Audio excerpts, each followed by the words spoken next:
Aku pun pergi ke Wuhan. Sebuah cerpen esai oleh Danny J.A.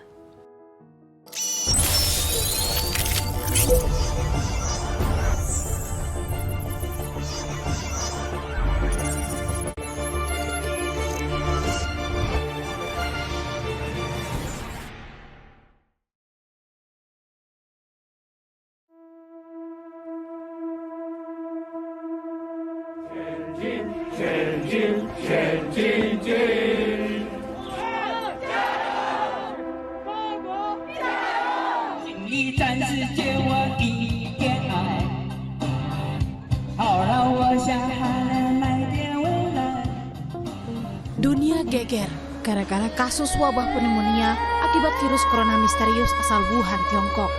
Semua negara waspada, termasuk Indonesia. Good evening, and we are back from Washington tonight, and we'll get to the impeachment trial in just a moment. But we begin tonight with the growing concern as the toll from that deadly coronavirus now grows, spreading from Wuhan, China, and tonight that first case here in the U.S. Rumah sakit itu cukup megah, tegak perkasa. Usianya sekitar 140 tahun. Ketika didirikan di tahun 1880, ia bernama Central Hospital of Wuhan. Kemudian di tahun 1893 berganti nama menjadi Catholic Hospital.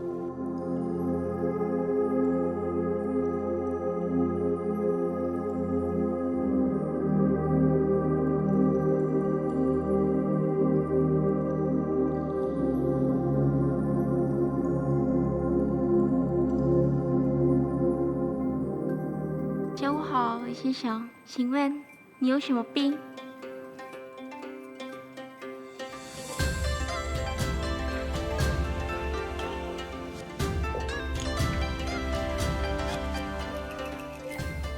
？Yakin Bang?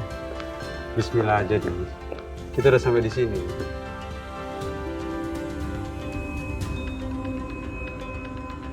Ini tempat yang bersejarah. Virus corona pertama kali ditemukan di rumah sakit ini. Li Wenliang, dokter yang menemukan virus corona, juga bekerja di rumah sakit ini. Narasumber kita yang kita wawancarai juga akan datang kemarin. Tapi kita sudah terlindungi, Bang. Iya. Bentar, Bang. Ia kembali menyemprot sekujur bajunya dengan disinfektan, juga menyemprot bajuku.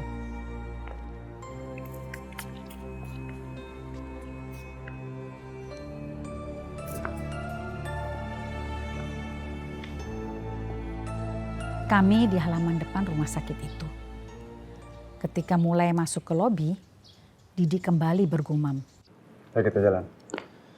Bang, bulu kuduku berdiri, Bang.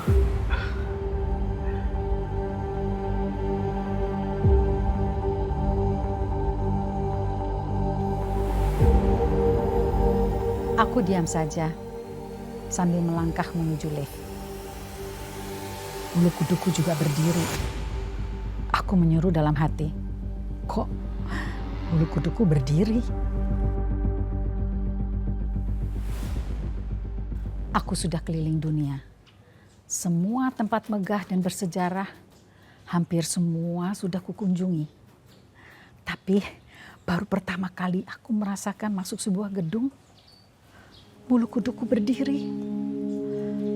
Aku yakinkan diri, ini buah dari persepsiku sendiri. Aku tahu, aku sedang mengunjungi tempat yang sangat bersejarah. Di rumah sakit ini, di Wuhan, bukan saja awal dari segala bencana pandemik yang kini menimpa 210 negara. Namun di tempat ini pula dimulai hentakan pertama.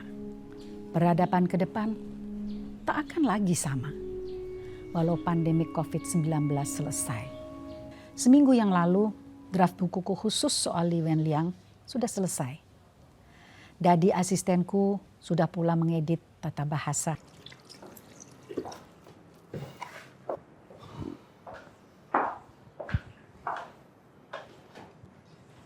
Gimana, Dadi?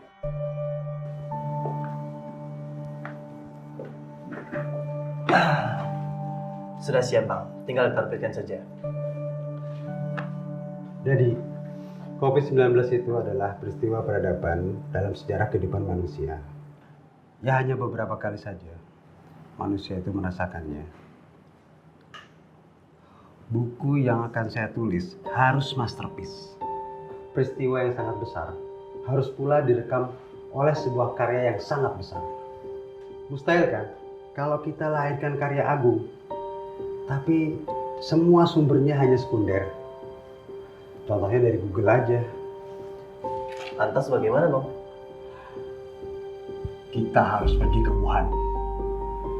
Kita harus rasakan sendiri aura kota itu.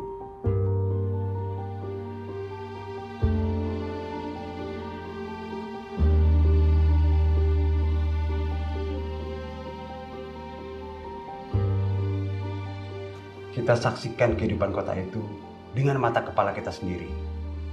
Hanya dengan cara itu, kita bisa mendapatkan roh, sukma, jiwa, dan batin dari peristiwa itu. Saya ingin menghirup udara Wuhan. Dan saya juga ingin minum air Wuhan. Saya ingin mandi di sana. Dan saya juga ingin buang air kecil di sana. Supaya terjadi kontak batin.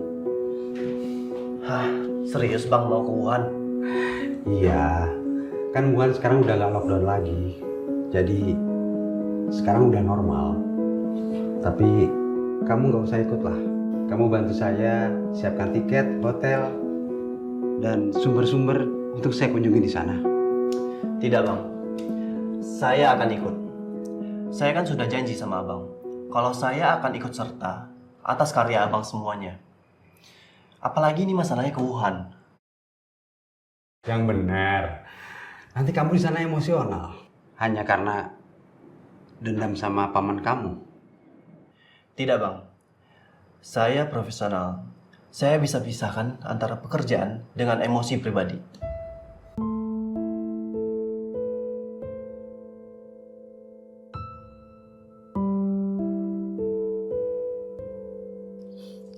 Kami pun menyusun tempat di Wuhan yang akan kami kunjungi. Di samping Central Hospital of Wuhan, akan kami kunjungi pula Central China Normal University. Di sini berkumpul kalangan terpelajar yang membela Li Wenliang ketika ia direpresi oleh pemerintah. Kami juga akan mengunjungi Huanan Seafood Wholesale Market. Ini tempat jual beli hewan liar. Di tempat ini, virus corona diduga berasal. Entah dari kelelawar atau terenggiling. Lalu virus itu melompat ke tubuh manusia.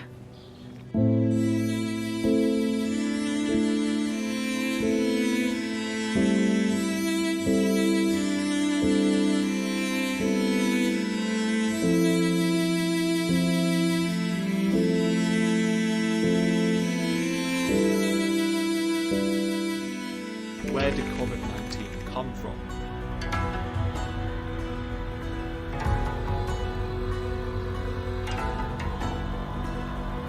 These markets sell exotic and wild animals in open-air environments and are particularly popular in China, where the food is seen as cheaper, fresher, and may even contain special healing benefits, where animals are stored in close proximity with little sanitation or health procedures.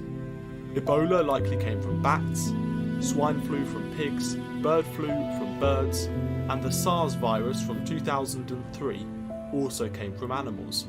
Tak lupa kami akan mengunjungi hotel, aku belum tahu namanya. Di hotel itu, Lin Wenliang mengasingkan diri. Ia tak ingin virus corona yang ia derita menular pada istri dan anaknya. Apalagi saat itu istrinya hamil 2 bulan. Jangan lupa, Dik, abangmu ini sangat suka taman. Cari taman paling bagus di Wuhan. Hari terakhir kita duduk di sana. Kita ambil intisari semua hasil wawancara. Abangmu ingin juga rileks, ujarku. Sudah 4 hari kami di Wuhan. Ini hari terakhir. Kami duduk santai di Wuhan Botanical Garden. Taman ini baru berdiri di tahun 1956. Tapi bagiku, yang penting adalah udara segar, hijau pemandangan, lepas ke langit.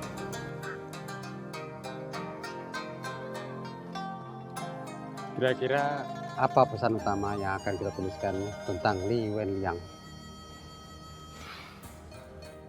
Sesuai keahlian abang lah. Kan abang dokter PhD di bidang public policy. Pastinya di sisi policy kita bakal ambil sebagai headline. Kan Li Wenliang adalah dokter pertama yang menemukan virus ini. Bukannya diberi penghargaan, tetapi pemerintah setempat malah membungkamnya, menuduhnya penyebar kebohongan.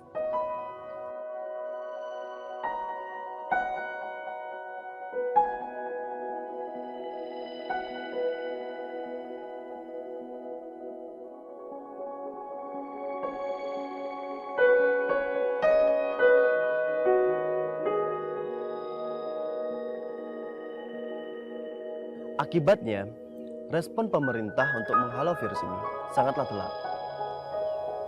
Virus keburu menyebar. Bahkan ketika pemerintah melockdown Wuhan, orang-orang sudah pada pergi keluar.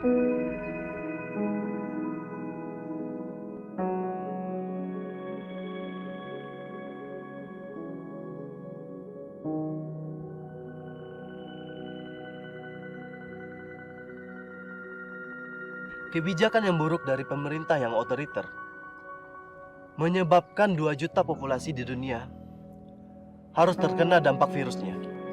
Ini jenis polisi yang tulit-tulit. Akibatnya, dunia merana, peradaban menangis.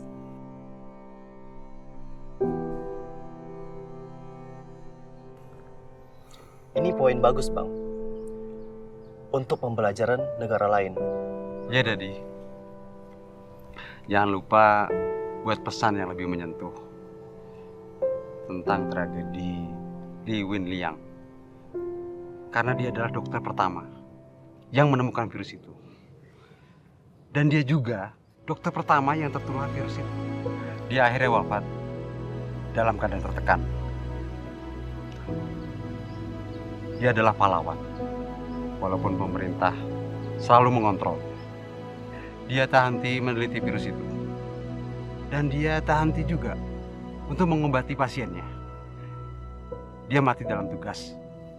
Tapi Dadi, sebelum saya datang ke Wuhan ini, saya memang niatkan untuk menulis buku non-fiksi public policy.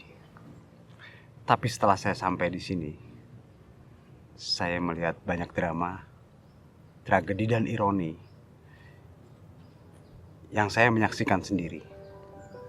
Saya ingin drama itu tergambar dalam karya saya.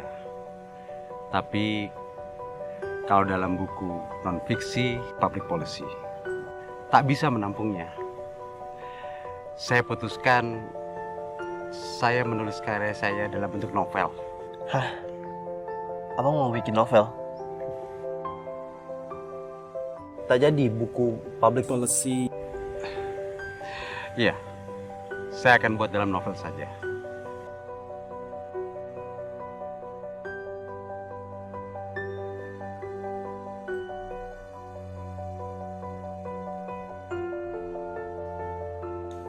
Di dalam pesawat ke Jakarta, aku banyak diam. Dadi juga diam. Ia biarkan aku berkecamuk di dalam. Efek kunjungan ke Wuhan tak kuduga. Air mata, ketakutan, kemarahan, harapan yang kudengar langsung begitu pekat. Masih terbayang sahabat Li Wenliang menangis. Ia bercerita, ribuan orang dipaksa hidup di rumah. Bahkan ada yang pintunya diblok dari luar agar mereka tak bisa keluar.